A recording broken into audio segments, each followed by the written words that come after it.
Iran में आज जनसैलाब देखने को मिल रहा है। देश के सभी छोटे बड़े शहरों में लोगों का हुजूम उमड़ पड़ा है क्योंकि ईरानी लोग आज इस्लामिक क्रांति की 47वीं वर्षगांठ मना रहे हैं। आपको पता है 1979 में जब शाह की सत्ता को हटाकर सर्वोच्च नेता की सत्ता को स्थापित किया गया था, तब से लेकर अब तक ईरानी लोग, वहां की सरकार, वहां की सेना सर्वोच्च नेता के दिशा निर्देशों पर ही काम करती आई है। तो इस मौके पर पूरी तरह से सेलिब्रेशन का माहौल है और एक तरह से अमेरिका को संदेश देने की भी कोशिश की जा रही है कि ईरानी लोगों का हौसला मजबूत है। ईरान में आज जो कुछ हो रहा है उसकी ताजा जानकारी के साथ हमारे साथ नागेन जी मौजूद हैं। वो आपको बताएंगे कि ईरानी लोग आज क्या कुछ कर रहे हैं। नागेन जी। वैसे वैभव, ईरान में जो हो रहा है, जो प्रोटेस्ट नहीं बल्कि सेलिब्रेशन है।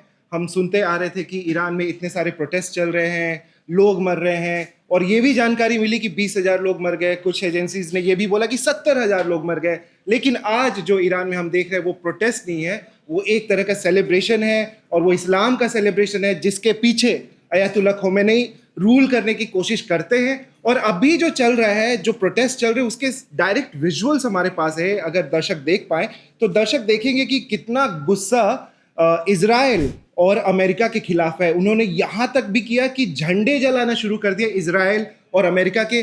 डेथ टू अमेरिका बहुत ही कॉमन एक बात है जो सुनने को मिलती है। इतना ज़्यादा गुस्सा है अमेरिका को लेकर के, क्योंकि उन्होंने उनकी पूरा उनका वाणिज्य है या इकोनॉमी है उसको पूरे तरीके से बर्बाद कर दिया है। तो आज अगर ईरान में इन्फ्लेशन है और अगर $1 12 लाख रियाल का मिल रहा है, तो इसका मतलब ये है कि बहुत ज़्यादा गरीबी है, बहुत ज़्यादा प्रॉब्लम है। लेकिन इन सब प्रॉब्लम्स के बावजूद अगर 1 लाख, 2 लाख, 5 लाख, 10 लाख लोग आते हैं, और वो भी तेहरान में नहीं, तेहरान में ये नहीं हो रहा है, ये दूसरे शहर में हो रहा है, बाकी शहरों में इतने बड़ी तादाद में अगर लोग आ रहे हैं, तो ये दिखाता है कि ये ऐसे लोग हैं जो कि तैयार हैं अभी मरने मारने के लिए। अमेरिका ने ऑलरेडी बोला है कि हम कभी भी अटैक कर सकते हैं। अटैक का वेट हो रहा है, कभी भी हो सकता है अटैक। लेकिन इसमें जो पूरी पॉलिटिक्स है, ट्रम्प की पॉलिटिक्स है, या एप्स्टीन फाइल्स का हमने काफ़ी बार जिक्र किया है, तो इन सब से रिलेटेड काफ़ी मामला है।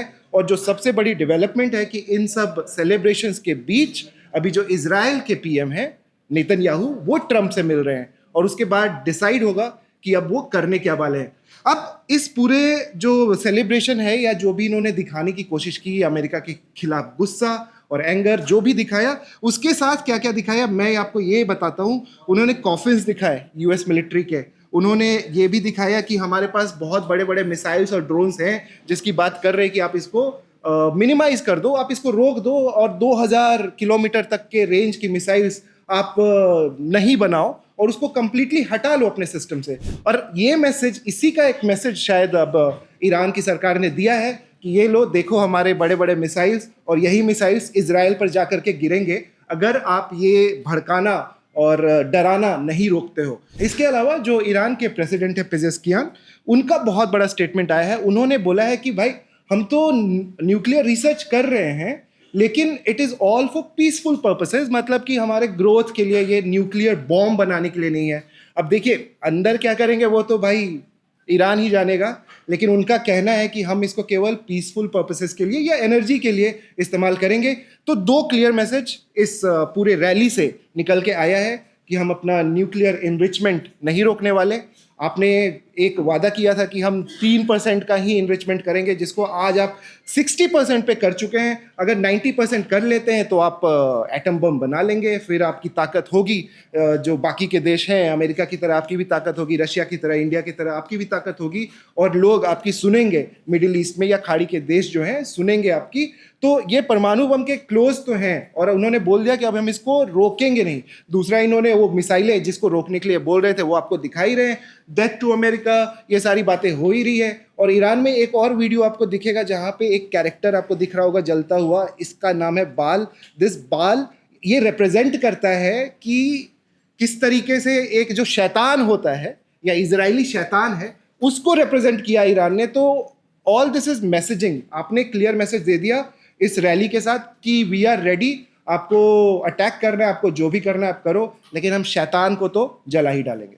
बिल्कुल, आपको बता दें खासकर आज के दिन को लेकर सर्वोच्च नेता ने 2 दिन पहले एक अपील की थी ईरानी लोगों से। उन्होंने कहा था कि आप सभी को 11 फरवरी को जब भी इस्लामिक क्रांति का उत्सव मनाने के लिए इकट्ठा होना है तो उससे संदेश भी देना है, और जो संदेश देना है वो नागेंद्र जी ने बता ही दिया कि ईरानी लोग दे भी रहे हैं। फिलहाल खाड़ी में तनाव की स्थिति बनी हुई है। अमेरिका अपनी घेरेबंदी में जुटा हुआ है, लगातार उसकी तैयारियां पुख्ता होती जा रही हैं। उधर ईरान भी अपनी तैयारियां कर रहा है, सुरक्षा के सारे उपाय वो भी जमा कर रहा है और तैयारियां भी दुरुस्त कर रहा है, फिर चाहे मिसाइलों का रिपेयर करना हो, बाकी तमाम और चीजें हों। लेकिन इस बीच ईरानी लोग उत्सव भी मना रहे हैं इस्लामिक क्रांति के 47वीं वर्षगांठ का।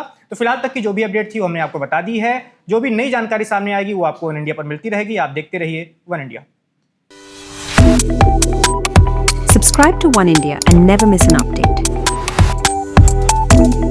Download the One India app now.